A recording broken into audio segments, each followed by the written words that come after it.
it. Forward march. Oh, I'd love to be an Oscar Mayer Wiener. That is what I truly like to be. 'Cause if I were an Oscar Mayer Wiener, everyone would be in love with me.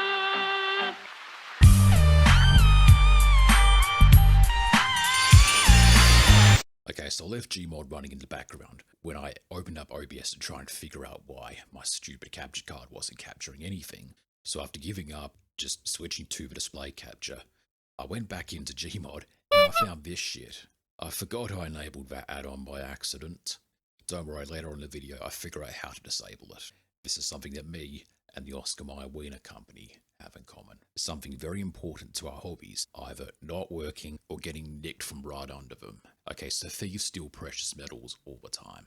They're both high in value and can't be tracked with a serial number or some kind of microchip/GPS embedded into them.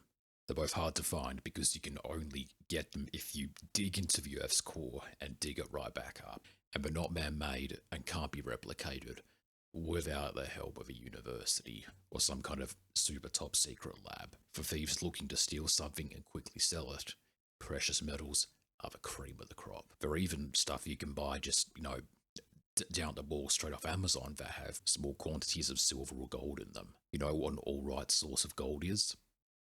Computers. While researching this video, I even found out that I could pick up little bits of gold in my old MSI motherboard that exploded on me a month after the warranty expired. Thanks, MSI. So, from metalsupermarkets.com, from their top 5 most precious metals, judging by their worth per ounce, well, here they are.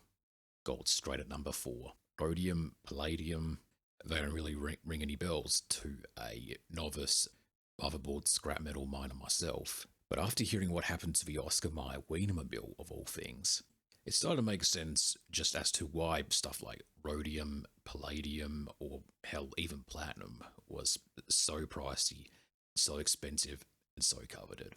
Let's take a look at what came in at number 5, number 3, and number 1. If you want to know what iridium is, just Google it yourself. 5, 3, and 1 are important because these 3 metals are found in catalytic converters. And where do you find catalytic converters?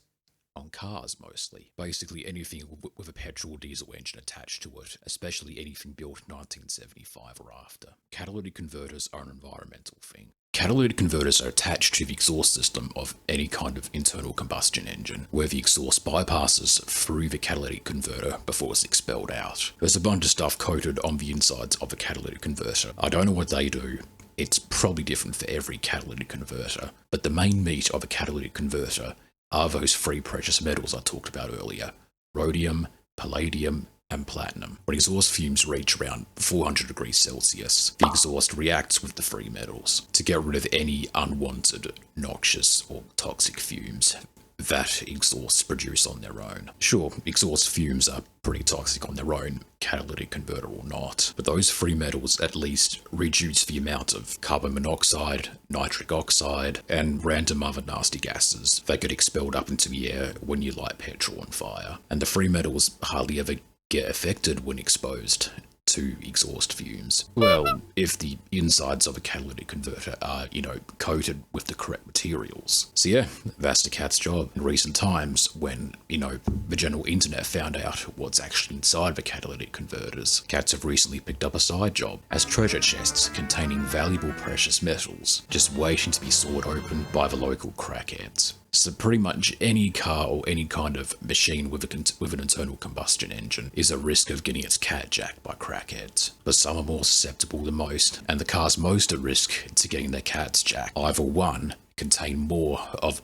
the precious metals than most other cats, or 2, are lifted higher off the ground, which makes it easier for the thieves to slip under the car, saw off the cat, and duck back. Now, in browsing all kinds of top 10 lists of cars that often get their catalytic converters jacked, sorry, that's my dog barking, and pretty much all the lists are rubbish and don't really tell you why, but the car that appeared on every single list was the Toyota Prius.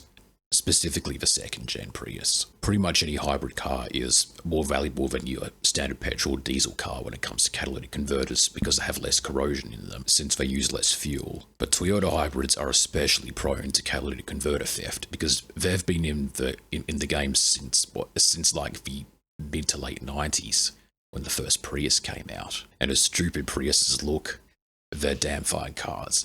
Toyota knows what they're doing. And they also know how to not get their catalytic converters as corroded and messed up as possible. Which is great for the environment and also great for crackheads with buzzsaws. But second-gen Priuses are especially prone to it because there's so many of them and it's easier to jack the cat from them. And because the Prius looks so stupid, Toyota has been adding their hybrid technology to, well, pretty much all of their cars. The Corolla, the Camry, even the Tundra's getting a hybrid option. So if you daily a Toyota hybrid, you might want to watch out for that cat. I'll tell you about a couple solutions at the end of the video when I finish covering the latest victim of the catalytic converter theft trend. More reliable cars that put more effort into the quality of their parts, and cars with owners that generally take good care of them are also pretty prone to catalytic converter theft. After all, you can't sell the expensive metals in the catalytic converter if they're, full of gunk and grease and have corroded away. So for those of you driving around shitbox Chryslers,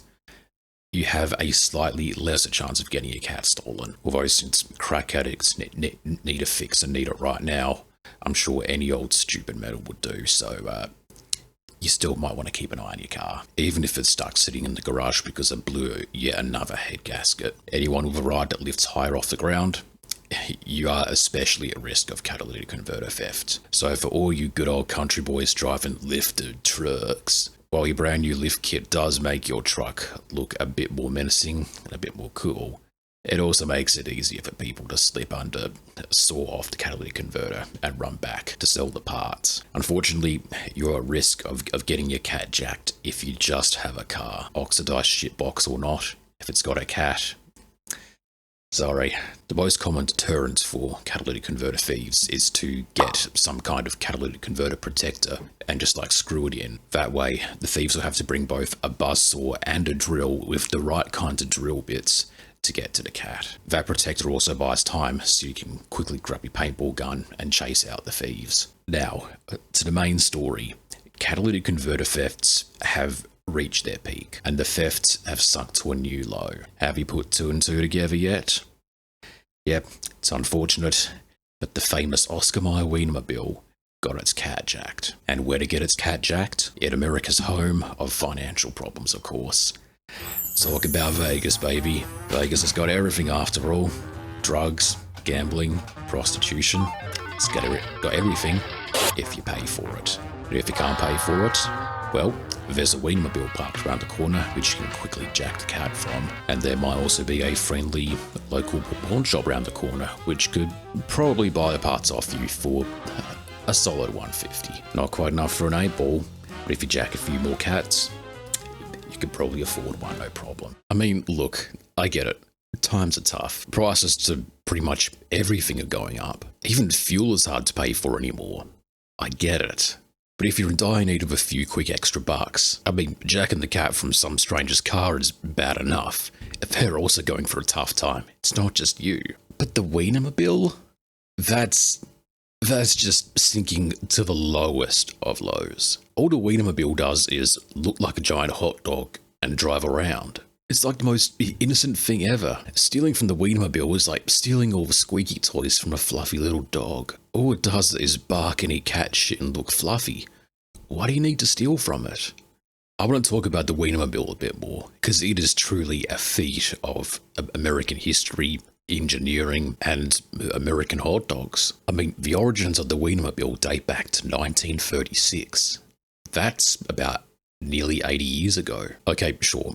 There was some tastelessness to driving a giant hot dog around America during the Great Depression. But in 1969, when America was back on its feet and was well into its golden age, the Wienermobile came back. Unlike the 30s and now, the average American could easily afford a hot dog. And if you had some spare pocket change and the Wienermobile showed up, it's not ice cream, but hey, if you're in the mood for some wieners, he got some nice, spicy wieners. And if both the Wienermobile and the Ice Cream Man showed up, you could be a 60s counterculture all you want, and hell, even combine the two.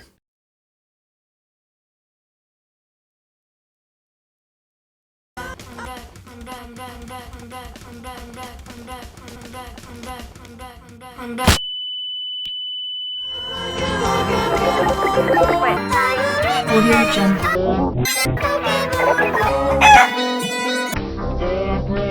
So this iteration of the Wienermobile, unlike the old one, which had the whole fleet built out of old Dodge chassis and I think some old World War I era Willis Jeeps laying around in an abandoned factory somewhere, the Chevrolet Motor Company themselves stepped in to get a nice long serving of that Wiener glory and provided the Oscar Mayer Company with chassis out of our old motorhomes. Sure, it also had the taillights of a Ford Thunderbird, but that doesn't matter.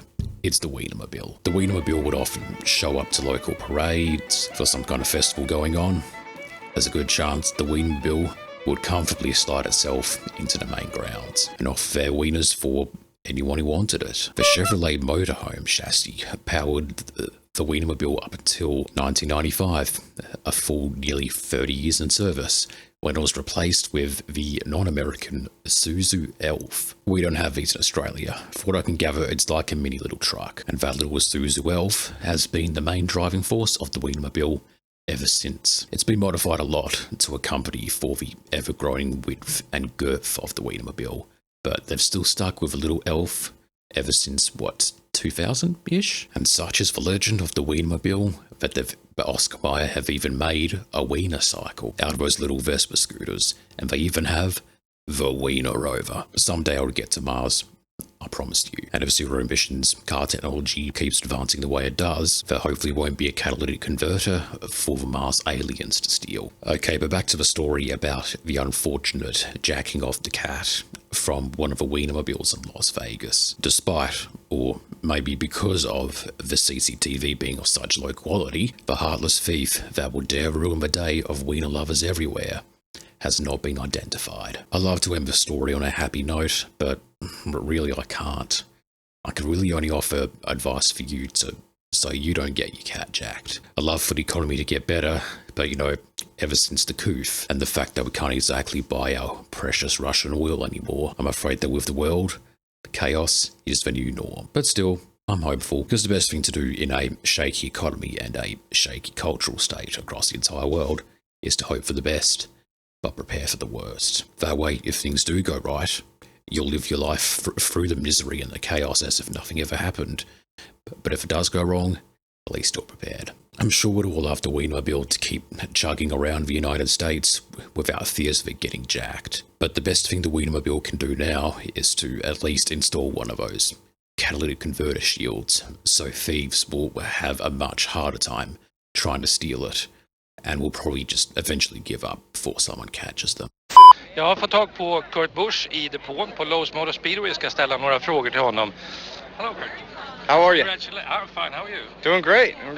What did you like the ride with the Wiener wagon? Oh, it was awesome. To win the ride of your life. I mean, that's the contest that we're promoting, and to get a chance to go out there and drive it, for one thing, and then to be able to win the race. I had the best wiener out there today.